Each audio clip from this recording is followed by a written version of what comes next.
Herman Bika, juriste en formation. Dans cette vidéo, nous allons voir les sources internationales du droit. On est parti.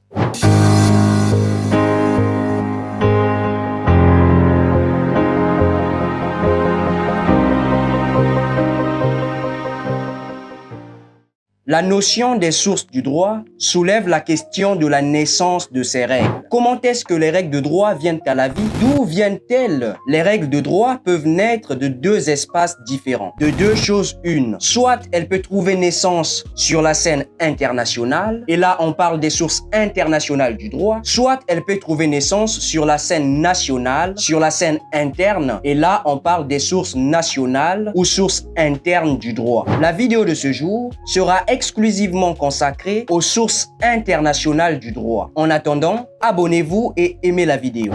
Les sources internationales du droit. Dans l'univers international, les règles de droit peuvent provenir soit d'un traité international, soit du droit communautaire. Tout d'abord, la naissance des règles de droit par le traité international. Le traité est un accord de volonté conclu entre sujets de droit international en vue de produire des effets ou des conséquences juridiques dans leurs relations mutuelles. Par sujet de droit international ici, j'entends les sujets originaires, les États, notamment les États souverains, et des sujets dérivés, notamment les organisations internationales. Donc, une fois qu'un traité international est conclu, soit entre deux États ou entre plusieurs États, ou encore entre un État et une organisation internationale, ce traité, qui est un accord de volonté, produira ou va produire des effets de droit, donc va modifier, dans le cas des États, leur droit positif. Le traité va modifier le droit positif de l'État partie, de l'État qui l'a conclu.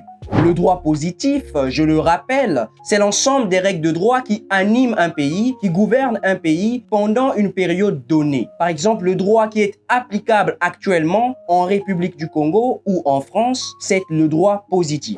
Le traité vise donc à produire des effets de droit, donc à modifier le droit positif, à modifier le corpus du droit positif d'un État. Donc, le traité peut donner naissance aux règles de droit. Tout État ayant régulièrement ratifié et publié un traité international peut se voir imposer ce traité international, c'est-à-dire voir les dispositions du traité s'appliquer dans son droit interne, dans son droit positif. C'est pourquoi, dans les constitutions des États, on voit dans le préambule, qui est la première partie de la Constitution, toute une liste plus ou moins exhaustive des traités ou des conventions internationales auxquelles l'État est partie. C'est pour préciser des règles des traités internationaux qui ont une vigueur, qui ont une force juridique dans leur droit interne, dans leur droit positif. Le traité peut donc donner naissance à une règle de droit. C'est donc une source internationale du droit. À titre illustratif, on peut citer le préambule de la Constitution française du 4 octobre 1958, listant un certain nombre de traités internationaux auxquels l'État français fait partie, à l'instar de la Déclaration des droits de l'homme et du citoyen du 26 août 1789. Toutefois, c'est la Constitution de l'État qui détermine les modes d'applicabilité ou les conditions d'applicabilité du traité international au niveau national, c'est-à-dire le mode d'entrée du traité international en droit interne.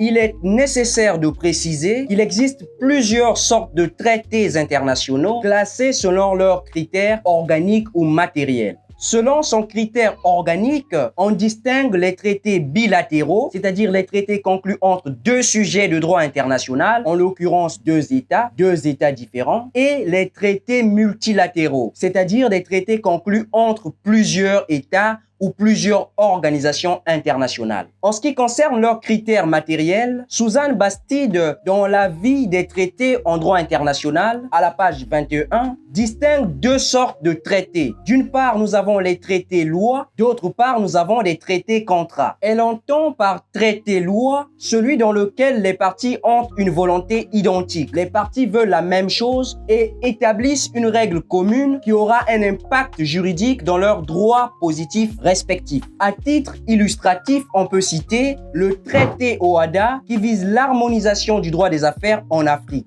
Toutefois, le traité est dit contrat lorsque les parties veulent des choses différentes et établissent des stipulations réciproques qui vont s'appliquer dans l'ensemble des États. En un mot, le traité-contrat est un traité consacré au règlement d'une situation juridique particulière par un échange de prestations réciproques entre les États partis au traité, cherchant chacun la satisfaction de ses intérêts individuels. À titre d'exemple, on peut citer le traité sino-congolais entre la Chine et la République du Congo sur le projet de construction des routes nationales. Il s'agit là d'une situation dans laquelle les partis au traité international veulent des choses différentes. Il s'agit donc d'un traité-contrat. En dehors du traité international, les règles de droit dans la communauté internationale, dans la société internationale, peuvent naître du droit communautaire. En conséquence, le droit communautaire est une source internationale du droit. Le droit comparé étant la raison d'être de cette chaîne, je m'en vais de ce pas présenter le droit communautaire européen pour le cas de la France et le droit communautaire de l'Afrique centrale pour le cas de la République du Congo.